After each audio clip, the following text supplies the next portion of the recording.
Londra 1981, il tempio del tennis, Wimbledon. L'erba è perfetta, il silenzio è sacro, il pubblico indossa l'abito buono. Ma in mezzo a questo rigido protocollo britannico sta per esplodere un vulcano. Un ragazzo di 22 anni con la fascetta nera tra i capelli ricci si avvicina al giudice di sedia. Lo sguardo è furioso, la racchetta trema di rabbia. Poi la frase che rimarrà scolpita nella storia di questo sport. Look, you can't be serious, man. You cannot be serious! That ball was on the line. Chalk flew up. Nel video su Bjorn Borg abbiamo visto quanto possa essere schiacciante la pressione. Ma cosa succede quando quella pressione incontra un carattere diametralmente opposto? John McEnroe non era solo un tennista, era un'anomalia. E se Borg era il ghiaccio, imperturbabile, metodico, perfetto, McEnroe era il fuoco, il caos prima della tempesta. Ma dietro le urla, le racchette frantumate e le sanzioni si nascondeva forse il più grande genio puro che questo sport abbia mai visto. Oggi raccontiamo la storia di John McEnroe, The Genius, il ribelle che ha cambiato il tennis per sempre.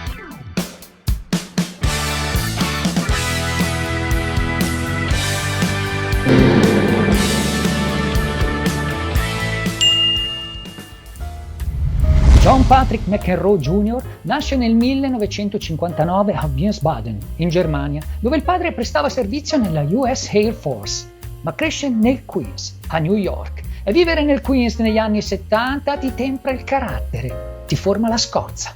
Il tennis diventa presto la sua ossessione e quando McEnroe ha un'ossessione, il mondo se ne accorge. A differenza di molti colleghi costruiti con ore e ore di allenamento ripetitivo, John ha qualcosa di diverso. Non ha il fisico da atleta scultoreo, non ha una preparazione atletica da spartano, ha solo una cosa, la mano, una sensibilità tattile e un senso della posizione sconcertanti. Tiene le racchette in mano con la sinistra, il suo servizio è strano, unico, si posiziona quasi voltando le spalle alla rete, un movimento innaturale che nasconde la traiettoria della palla fino all'ultimo millisecondo. Nel 1977, a soli 18 anni, parte dalle qualificazioni di Wimbledon e si spinge fino alle semifinali. È il più giovane di sempre a riuscirci nell'era Open.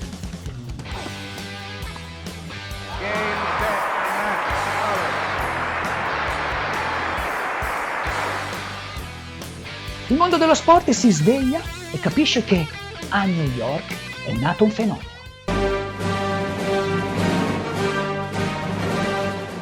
E sempre nello stesso anno vince la finale del Roland Garros nella specialità di doppio misto, assieme alla sua connazionale Mary Carrillo.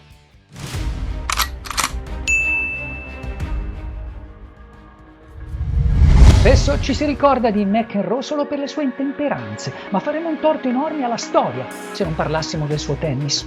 In un'epoca in cui si giocava ancora con le racchette in legno e poi con le prime in graffite, McEnroe ha elevato il serve and volley ad opera d'arte. Non scagliava la palla a 220 km/h come i tennisti moderni, la posizionava, pitturava il campo.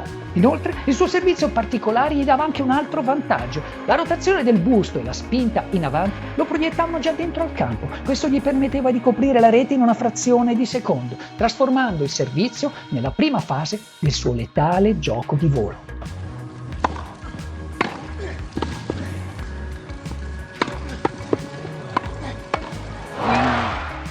La sua volée non era un colpo di potenza, era una carezza velenosa. Toccava la palla in un modo che sembrava bloccare il tempo. Possedeva dei riflessi sovrumani a rete, leggendo i passanti degli avversari con un secondo di anticipo. Arthur Ashe, il campione afroamericano, disse di lui: "Contro di me non giocava a tennis, sembrava stesse giocando a scacchi in movimento." Ma per far funzionare quel genio, John aveva bisogno di benzina. E la sua benzina era il conflitto.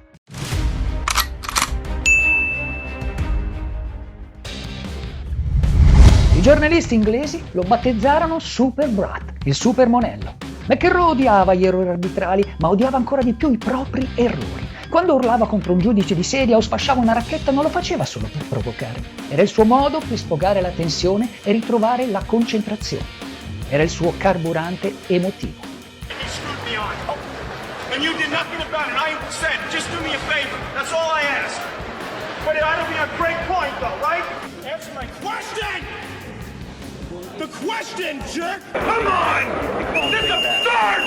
I can't believe this! E mentre gli altri giocatori venivano deconcentrati dalle polemiche, McEnroe ne usciva rinvigorito. Più il pubblico gli fischiava contro, più lui giocava in modo sublime. Ma ogni storia di successo ha bisogno dell'antagonista perfetto, o meglio dell'altra metà della mela. Sì, perché l'unico avversario che John non riusciva quasi mai a provocare era Iceman.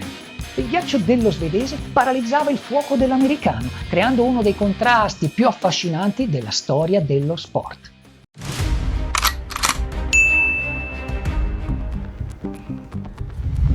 Se avete visto il mio video su Borg, sapete già di cosa stiamo parlando. La rivalità tra Borg e McEnroe non è stata solo la più grande rivalità del tennis, è stato uno scontro filosofico. Il rock contro la musica classica, l'estro sregolato contro la disciplina ferrea. Se il video vi sta piacendo, mettete like, iscrivetevi al canale, alla campanellina. A voi non costa niente, ma per me è un grandissimo aiuto. Adesso vado a vincere questa partita. Grazie. La finale di Wimbledon del 1980, considerata da molti la più grande partita della storia del tennis, sembra la sceneggiatura di un regista abile e visionario. Con Borg in vantaggio 2-7-1, nel quarto set si arriva a giocare un tie break infinito che dura 21 minuti, dove si giocano ben 34 punti e dove The Genius annulla 5 match point allo svedese, prima di portarsi a casa il set con il punteggio di 18-16. Yes, 2 sets all.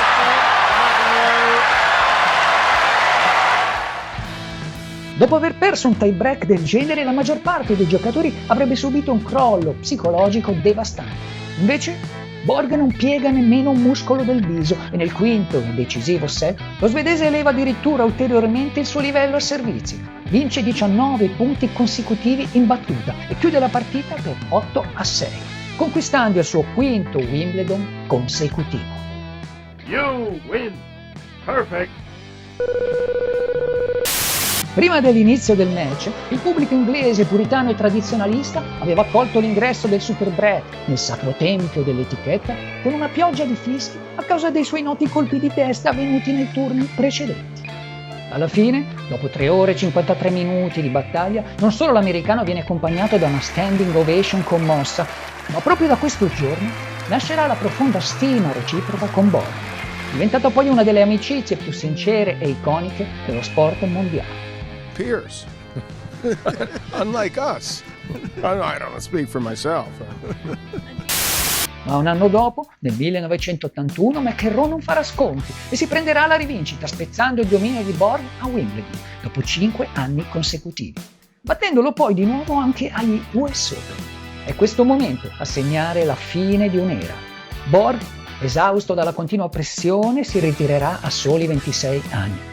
E McEnroe perderà qualcosa di fondamentale, la sua nemesi.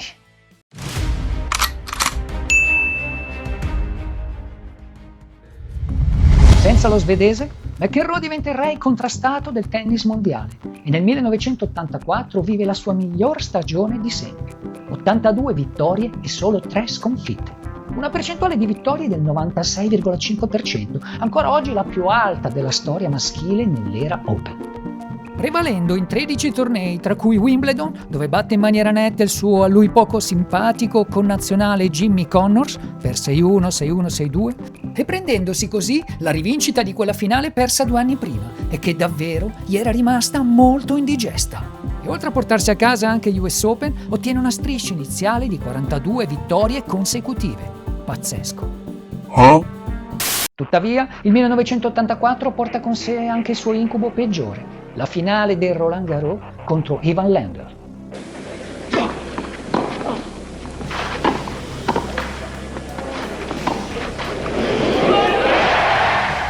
McEnroe, avanti di 2-7-0, sta giocando un tennis divino, poi avviene il blackout.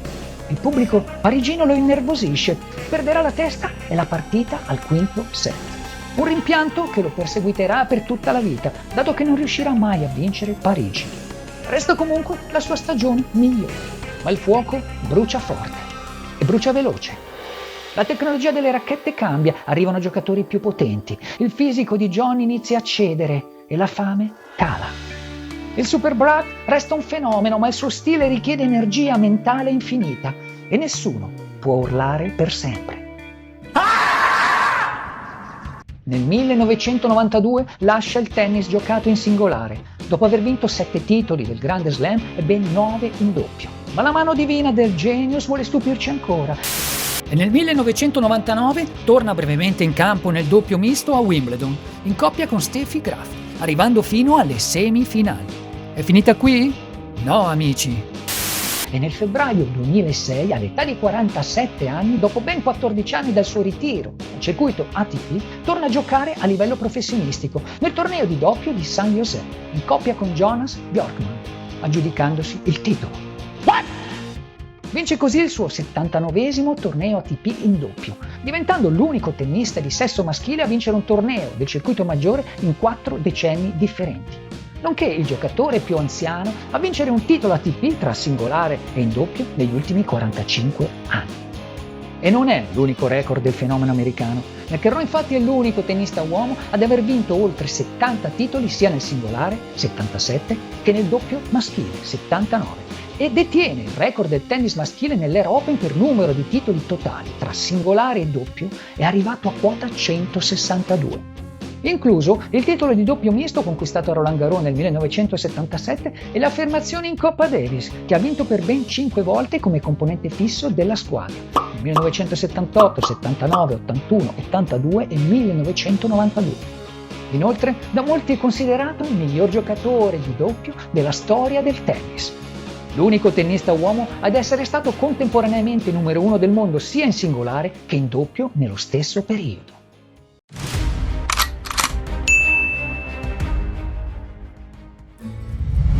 Oggi John McEnroe è una voce leggendaria della televisione, un'icona pop, un uomo che ha imparato a ridere dei propri eccessi. Anni dopo lui stesso rivelerà: dentro di me c'era un demonio legato al terrore di perdere. La rabbia era il mio scudo. Disgrace, and everyone here is a disgrace. You can't get a call even this far out right. It's absolutely unacceptable. Non è stato il giocatore più vincente della storia in termini di numeri puri. Non ha i record di Djokovic o Nadal, ma nessuno ha mai unito un talento artistico, dramma teatrale e passione pura come ha fatto lui. È l'uomo che ha preso uno sport per gentiluomini in abito bianco e lo ha trasformato in uno spettacolo rock da stadio. E prima ancora che esistesse internet, le sue sfuriate diventavano immediatamente virali. Anche gente che non capiva nulla di tennis sapeva perfettamente chi fosse McEnroe. La sua fama da cattivo lo trasformò in un marchio culturale, un meme, un'icona pop. You cannot be serious, man. E infatti i brand capirono subito il suo potenziale, soprattutto la Nike, che decise di valorizzare la sua natura di ribelle e anti-eroe. Con il Super Brat, l'abbigliamento da tennis uscì dai circoli eleganti per entrare nella moda da strada e nella cultura pop giovanile. E voi? Cosa ne pensate di McEnroe? Prevaleva il genio tennistico o l'atteggiamento sopra le righe? Preferivate il ghiaccio di Borg o il fuoco del Monellaccio? Scrivetemelo qui sotto nei commenti. Munzik vi saluta. Stay tuned, stay curious.